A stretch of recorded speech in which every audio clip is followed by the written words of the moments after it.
Fala pessoal, tudo bem? Eu sou o Júnior, sócio fundador do Bolso Forte e hoje eu vou falar com você sobre seguro de vida, seguros de forma geral. Eu confesso para você que é um assunto bem importante e eu mesmo deveria abordar ele mais vezes, né? Isso caiu minha ficha depois de uma reunião que eu tive, porque eu acredito que você saiba, eu sou pai de uma menina linda de pouco mais de um ano e eu tive uma reunião muito pensando no nascimento da minha filha. Se esse é um assunto que interessa para você, né, o teu futuro, o futuro da tua família, a proteção da tua família, faz o seguinte, fica até o final, clica no joinha, se inscreve no canal, porque é um assunto extremamente importante. Mas, como não é um assunto que eu domino, eu trouxe uma especialista no assunto, com a Bárbara, advogada e uma das responsáveis pela área de serviços patrimoniais da Monte Bravo. Nós vamos conversar sobre a importância do seguro no planejamento financeiro. Não só o seguro de vida, mas outros tipos de seguro que nos permitem, né, viver com tranquilidade e ter a certeza que o nosso planejamento vai ser bem executado. Então, acompanha aí. E hoje eu estou aqui com a Bárbara, advogada, uma das responsáveis pela área de serviços patrimoniais da Monte Bravo. Tudo bem, Bárbara? Ei, tudo bem? Prazer falar com você, prazer estar aqui. Prazer é tudo meu, muito obrigado pelo teu tempo. Eu vou começar com uma pergunta que eu acho que muita gente se faz, né? O seguro só serve em caso de falecimento? Tem muita gente que pensa assim, se eu morrer, pouco importa, o problema não é mais meu. Fala um pouquinho sobre isso. Hoje o seguro, na verdade, ele protege a pessoa por várias outras coisas. É uma ideia que a gente tem de que seguro é só no caso de morte, né? E aí realmente passa pela nossa cabeça, poxa, eu não tenho filho, não tenho dependente, eu não preciso ter um seguro. Sim. Mas na verdade hoje um seguro, quando ele é desenhado baseado na necessidade da pessoa, ele pode proteger a pessoa no caso de alguma doença, no caso de alguma invalidez, se a pessoa ficar internada. Então são coisas que hoje todo mundo precisa, né? Hoje todos nós estamos sujeitos a essas situações. E aí o caso de falecimento é uma das coisas que o seguro ele pode proteger, mas engloba várias outras coisas também. Então fica muito claro que é um produto muito personalizado, né? Diferente do que a gente está acostumado a ouvir, tipo assim, eu quero ter R$1 milhão. Quanto dinheiro eu preciso investir para ter R$1 milhão no seguro de vida? Que tipos de seguro que existem? Com certeza. Hoje, nós aqui da Monte Bravo, a gente preza muito em trabalhar algo que seja personalizado para o cliente, né? Que vá corresponder à necessidade daquele cliente para aquele momento. É o nosso principal diferencial. Então, hoje, né, como que a gente faz? A ideia é entender e avaliar qual que é o perfil do cliente, qual que é a necessidade dele, né? Hoje a minha necessidade pode ser diferente da sua, né? Que pode vai mudando, e né? vai mudando com o passar do tempo. Então a ideia é a gente, naquele momento, pensar o que pode fazer sentido para o cliente, né? Enfim, e desenhar aquilo baseado na necessidade dele. O valor de aporte, ele é uma consequência, né? Na verdade, a gente primeiro desenha qual que vai ser o capital segurado, o que faz sentido para aquele momento. E aí o valor de aporte é o que vem depois disso, que a gente vai reajustando. Eu acho que seria legal você comentar e explicar, porque quando eu fiz um atendimento com a tua equipe, né, foi uma aula, abriu completamente a minha mente e eu fiz 3 seguros, né? E aí eu acho que seria legal você explicar com mais detalhes esses seguros, porque eu acho que se encaixa para muita gente, principalmente para quem é pai e mãe. Eu fiz um seguro, o de vida mesmo, né? Um seguro para invalidez, né? Que é algo que eu também, antes de ter filho, né, pensava assim, mas se eu morrer, pouco importa, né? Até um dia que alguém falou assim, quem vai empurrar tua cadeira de roda, né? Então, chocou, mas enfim. E um outro seguro que eu achei muito interessante, que eu não sabia que isso existia, que era de paga se eu ficar internado, paga diárias, né? Vamos falar desses 3 tipos de invalidez, de vida e esse seguro de internação, sei lá qual é o nome. Eu, na verdade, eu já tenho uma apólice, já tem 8 anos. Eu falo que eu tô valendo mais se acontecer alguma coisa comigo do que agora saudável. Mas como que a gente trabalha, né? Hoje, como que é essas coberturas? Hoje a cobertura de invalidez, ela vem para poder trazer uma liquidez imediata caso a pessoa ela fique parcialmente inválida ou totalmente inválida, que são coisas que todos nós aqui estamos sujeitos, né? Enfim, sofrer um acidente de carro ou qualquer coisa do tipo, que são situações que podem me afastar do trabalho, diminuir minha renda, aumentar a despesa, né? Hoje a gente sabe que pessoas gastam vários, não sei quantos mil reais com terapia, enfim. e que são coisas que acabam prejudicando o planejamento financeiro de uma pessoa se ela não tem uma ferramenta de gerenciamento de risco. Então, a cobertura de invalidez, ela vem justamente com esse objetivo, né? Eu trazer uma liquidez imediata para aquela pessoa num momento em que ela deixa de ser renda e passa a ser só despesa. Perfeito. Né? E a despesa aumentada, né? E uma despesa aumentada, né? A gente não vai gastar o que a gente gasta hoje com a vida normal que a gente tem. Sim. A questão da renda hospitalar, eu gosto bastante de trabalhar para clientes que são autônomos, né? Enfim, médicos, empresários, pessoas que a renda ela está 100% ligada à força de trabalho. Que assim como eu, hoje se eu ficar 10 dias hospitalizada, são 10 dias que eu fico sem trabalhar, no final do mês minha renda ela vai diminuir ali de 1/3 e as contas elas não param de chegar.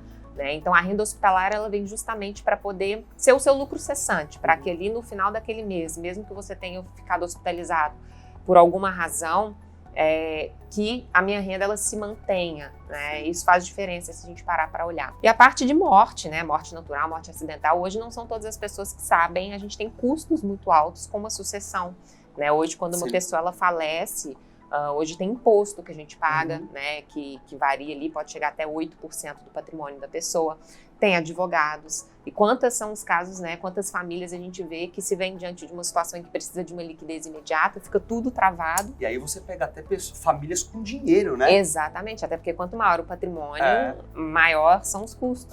Né? Enfim. E aí esse seguro de morte, né?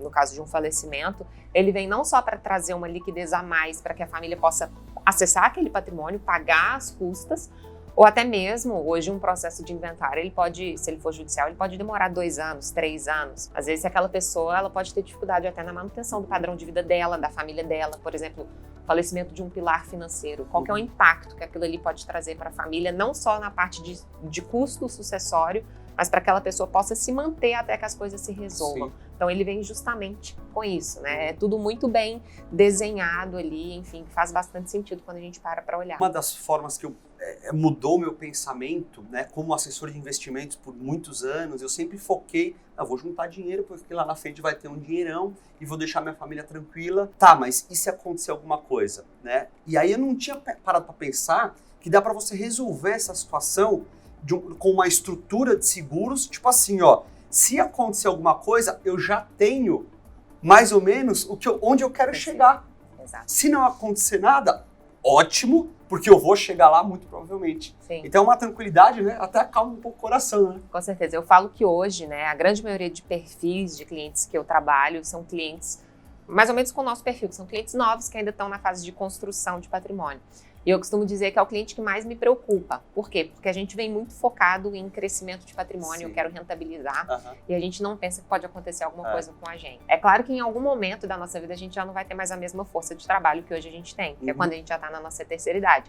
Que vai ser nesse momento em que eu vou ter que recorrer ao patrimônio que eu construí durante toda a minha trajetória. Enquanto a gente está bem com saúde trabalhando, ótima, a tendência é que esse patrimônio ele continue crescendo e a gente alcance os nossos objetivos. Mas se acontecer alguma coisa com a gente amanhã e a gente parar de gerar receita, e aí os planos que a gente tinha para aquele patrimônio, eles acabam tendo que mudar. A gente prejudica, às vezes, o planejamento financeiro de uma família como um todo. E é uma coisa que o cliente muito traz para mim, sabe, Júnior? Tipo, vamos supor que o valor daquele seguro ele vai custar 10 mil por ano, tá? Tô dando um exemplo.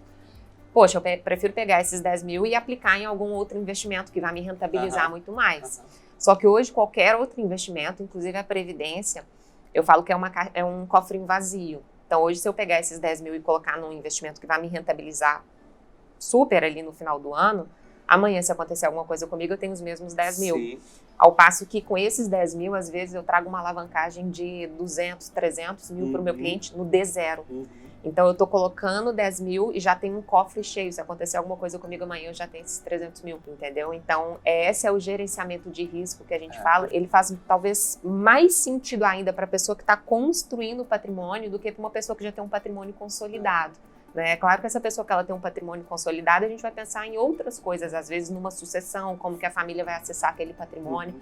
Mas para nós que estamos na fase de acumulação, poxa, parei de trabalhar, parei de gerar receita e hoje eu sou só despesa, como que eu faço? Né? Além de eu começar a dilapidar do que eu já tenho, eu paro de produzir, eu paro de crescer isso. Então faz bastante sentido dessa forma. A forma que eu pensava completamente equivocada, né? Vamos rentabilizar o máximo de dinheiro possível, cara, mas não é isso que vai mudar a tua vida, né? É o todo. É o todo. E essa segurança. Eu acho que é bem legal a gente falar Isso me traz uma insegurança absurda, né? Eu sei Sim. que o de vocês, que agora é meu também, é diferente. E aí eu queria que você explicasse a diferença e deixasse muito claro para as pessoas quão importante é fazer antes. Como que funciona, né? Eu sempre gosto de elencar aqui as principais diferenças de um produto convencional com o produto que hoje a gente trabalha para os nossos clientes, que são seguros resgatáveis. E o grande diferencial é justamente a parte do reenquadramento etário. Hoje, um produto que eu contrato, né, um produto convencional de mercado, quanto o tempo vai passando, cada vez mais a apólice ela vai ficando mais cara, porque eu vou ficando mais velho, meu risco vai aumentando, né? Ao passo que, hoje, quando a gente trabalha um produto resgatável, ele tem uma característica de que ele não tem um reenquadramento etário. Então, a gente congela o risco e a saúde do cliente no momento da contratação. Dali para frente não tem esse aumento de valor, que faz muita diferença se a gente olhar a longo prazo. Né? Hoje, poxa, eu tenho uma apólice que todo ano ela fica mais cara, a época que eu mais preciso, que é talvez quando eu estou na minha terceira idade, eu já não estou gerando mais renda, eu gero muita despesa com plano de saúde, Sim. por aí vai, e eu ainda tenho que pagar uma apólice que todo ano fica mais cara, fica insustentável financeiramente falando. Né? Ao passo que quando não tem um reenquadramento etário, hoje se eu trabalhar uma apólice para um cliente que tem 28, 30 anos, ela é muito mais barata do que se eu trabalhar para um cliente que tem 60, 50 anos e eu vou congelar a idade daquela pessoa que tem 30. Né? E o valor que ela vai pagar vai ser um constante, Então com a correção normal, né, de inflação. Então, o que você chama de reenquadramento etário eu vou fazer um seguro com 20 anos, por exemplo, que obviamente vai ser mais barato do que quem vai fazer com 60, e esse valor vai ser congelado. Corrigido pela inflação, mas tudo bem, porque o valor também vai sendo corrigido, é isso? É isso, no seguro resgatável, quando a gente trabalha o seguro resgatável, é isso. E além disso, né, a questão do contrato unilateral ou bilateral. Hoje um contrato de seguro convencional ele é bilateral, então inclusive onde a gente assina ali o contrato de adesão, ele tem uma cláusula que fala que qualquer uma das partes pode rescindir aquele contrato a qualquer momento. Quando a gente trabalha um produto unilateral, a partir do momento, e aqui a gente tem uma análise prévia, a partir do momento que eu analiso o cliente, eu aprovo ele, além de eu congelar o risco e a idade dele, o contrato ele se torna unilateral. Então, eu, seguradora, não posso virar e falar, Júnior, hoje você já está mais velho, você ficou doente, não me interessa mais te ter como cliente. Porque, na verdade, eu já te analisei de forma prévia e eu comprei o seu risco. Então, um produto que a gente contrata para ter uma segurança, um produto convencional, né, que às vezes eu contrato para deixar algo para minha família, enfim, é algo que tem uns pontos ali que me trazem um pouco de insegurança. Eu não sei até quando eles vão renovar, não sei quanto que eu vou pagar daqui a um tempo, porque reenquadramento etário, às vezes, ele aumenta 50% de um ano para o outro.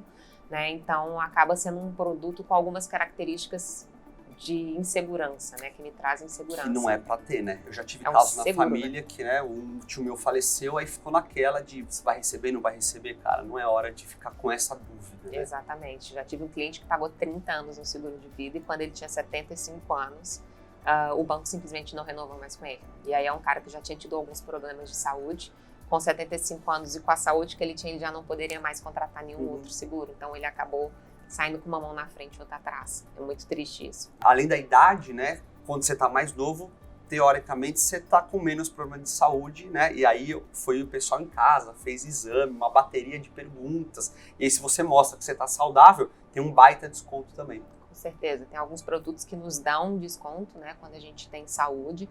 Mas é o que eu falo, a gente tem que mudar um pouco a visão do brasileiro de que o seguro a gente faz só quando a gente está mais velho, só quando a gente tem filho. O contrário. É o contrário, né? Eu falo que hoje o seguro a gente faz quando a gente pode, não quando a gente quer. Né? A gente normalmente costuma pensar em seguro quando eu já estou doente ou quando eu estou passando por alguma dificuldade de saúde, né? E aí eu já não tenho mais saúde para poder ter aquele produto. Então, hoje, quanto mais novo eu tenho isso em mente, né? Quanto antes eu paro e penso e eu vejo mais a longo prazo, poxa, faz sentido às vezes eu despender uma pequena parcela ali por ano num produto que ele vai me protegendo de zero, né? Com a vantagem de que se nada acontecer comigo e futuramente, se eu quiser, eu posso resgatar ali do valor, né? Então, eu ganho tanto de um lado quanto do outro.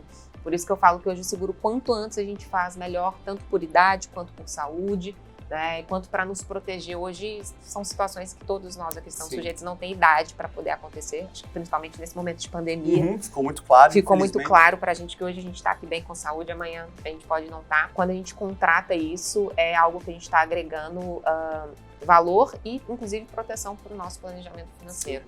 Né? É o que a gente tenta mudar a cabeça aí dos brasileiros, que ainda tem um pouquinho de preconceito com o seguro de vida. Eu acho que muito pela forma com que é ou era comercializado sem entender a necessidade do cliente, que é o grande diferencial da Monte Bravo. Hoje, tanto eu quanto a minha equipe, eu tenho 7 pessoas que trabalham comigo extremamente qualificadas. A nossa ideia é avaliar o cliente, entender a necessidade dele e trazer aquilo que faz sentido para ele.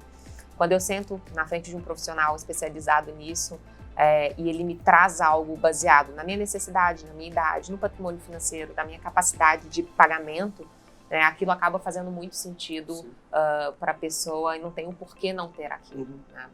Sem dúvida. Você não pode falar, mas eu posso. Seguro de vida sempre foi vendido para bater meta de gerente, simples assim, né? Ou então eu falava assim, eu quero ter 500 mil reais, quanto dá aí? E aí ele fazia uma conta sem saber se isso era suficiente, se não era assim. E para você que acha que já tá velho demais, putz, eu devia ter começado lá atrás, nós sempre vamos querer ter 10 anos a menos, sempre. Por que eu tô falando isso? Porque daqui 10 anos, tudo que você vai querer na vida é ter a idade que você tem hoje. Então, já que você está aqui hoje, começa. Porque daqui 10 anos você vai estar bem feliz. Com certeza. Legal, Bárbara. Muito obrigado pelo papo. Tenho certeza que vai ajudar muitas famílias a não terem problemas, né? E mais do que isso, eu acho, saber que estamos fazendo um planejamento consciente, né? Não contando com a sorte. Eu acho que esse é o grande recado. É trazer tranquilidade, né? E nós da Monte Bravo, a gente está 100% à disposição para conversar, para entender, para ajudar a pessoa, né? E apresentar para ela aquilo que pode fazer sentido para ela, né? Eu acho que a ideia é essa. Eu te agradeço, obrigada pelo bate-papo. Obrigado você. E eu vou deixar os contatos aqui da área dela, da equipe dela, para quem não, né? Faz sentido para todo mundo. Procura ela, tá bom? Obrigado, um abraço. E aí, o que você achou? Mudou um pouco a tua forma de pensar sobre o assunto? Passou a entender como este ponto é fundamental no teu planejamento financeiro, na segurança da tua família? Se você achou que sim, compartilhe esse link com os teus amigos, com os teus familiares, que eu tenho certeza que vai ser muito útil para eles também. A gente se vê no próximo vídeo. Um grande abraço.